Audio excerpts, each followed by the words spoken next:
Now, I'm the kind of person who plans their team in advance.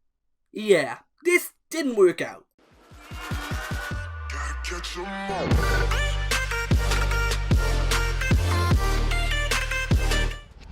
Hey guys, PokéDan here.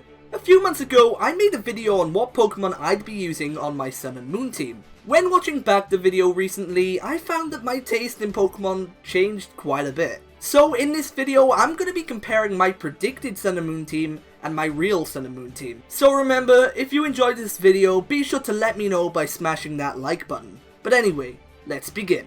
Okay, so let's start things off with none other than my starter Pokemon. In the predictions video, I said that I'd be choosing Popplio because I was a Popplio fan from day one. And I was a huge Popplio fan. And that was a starter I was going to choose in my playthrough of Sun and Moon. Even when I booted up the game, I had intentions of choosing Popplio. However, when I eventually was given the choice of choosing a starter Pokemon, something inside of me must have switched because I no longer craved the water starter, so instead I chose Rowlet. Since the starter Pokemon were revealed, Rowlet has been the clear favourite, and I like this Pokemon too. I just didn't really express my liking for Rowlet because I didn't want to follow the crowd. But of course, ultimately I did follow the crowd as I did choose Rowlet as my starter Pokemon. And to be honest, it's not a decision that I regret either. After leveling up and evolving, Rowlet's evolution line played a key role in my journey through the Alola region. Rowlet is just an awesome Pokemon and is now one of my all-time favourite starter Pokemon.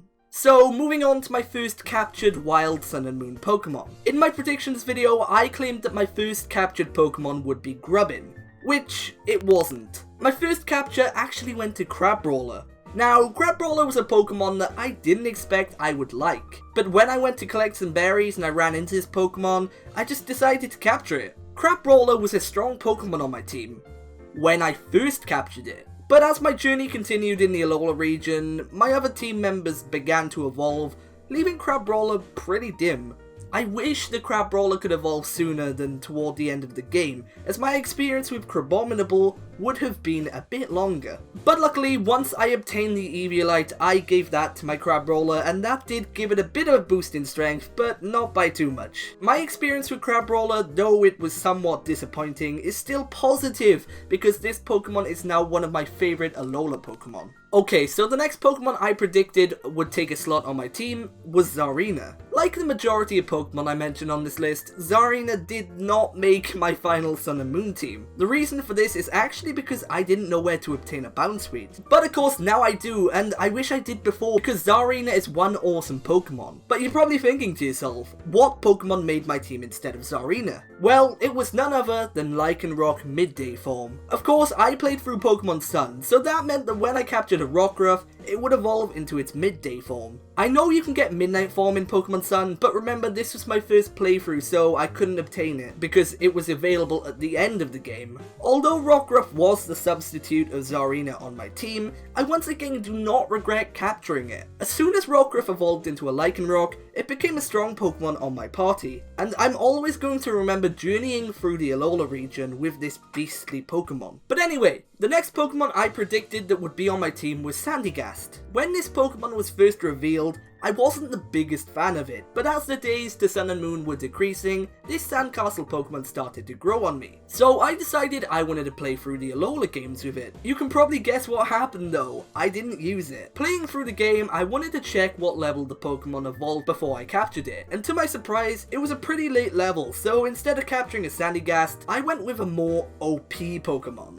Wishy-Washy. Unlike Sandygast, when Wishy-Washy was first revealed, I actually liked it. The only thing I disliked about it was its name, because to me, the name Wishy-Washy sounds like a character from a pantomime. But as time's gone on, I've gotten used to the name. But anyway, at Lana's trial, I chose for this fish Pokemon to join my team. I really liked its ability Schooling, which just made it so powerful. Wishy-Washy is yet another Pokemon that I'm glad I used. It's awesome, it's strong, and it'll always be a Pokemon that I like. Okay, so next up and taking the number 5 slot on my party was Salazzle. And I'm happy to tell you guys that I actually caught this Pokemon. Yeah, I know, it seems pretty rare for me to use a Pokemon I mentioned in my prediction video, but nevertheless, I did capture one. And speaking of capturing a Salandit, it was a complete and utter nightmare. I kid you not. I hunted for a female Salandit for half an hour, and my reaction when I finally found a female must have been been priceless. I remember being so happy when Salandit evolved into Salazzle,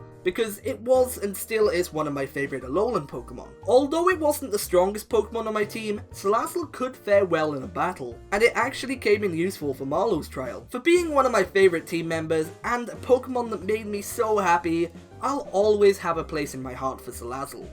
No, not like that. And the Pokemon I chose to take the final slot on my team was Janlo. At least that was in my predictions video. I ended up not using this adorable dragon Pokemon on my team simply because you obtain it too late in the game. Heck, if I used this Pokemon on my team, I doubt I'd even remember, because I'd probably only be using it for about half an hour on my team, much like the Crabominable situation. But anyway, the final Pokemon I did use on my team was Alolan Ninetails. I never planned to use an Alolan form on my team, but once I got to Tapu Village, it finally hit me that I wouldn't be using Janlo. So I ran into some tall grass on the next route and captured myself an Alola Vulpix. And it didn't stay a Vulpix for very long, because once I got the Ice Stone, I evolved it. Like Salazzle, Alolan Ninetails wasn't the strongest Pokemon I had on my team, but at certain points it did shine. Notably when I faced off against Nanu, and especially the battle with Totem Komodo. Like seriously, one Dazzling Gleam and it was dead. Although it was the last Pokemon on my team, I did enjoy using the Alolan Ninetails for however long it was I used it for.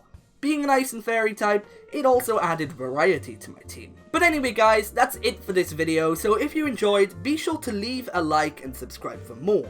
Also, be sure to let me know what your Pokemon Sun and Moon team ended up being down in the comments. But for now, I've been PokéDan, you've been amazing, and I'll see you guys next time.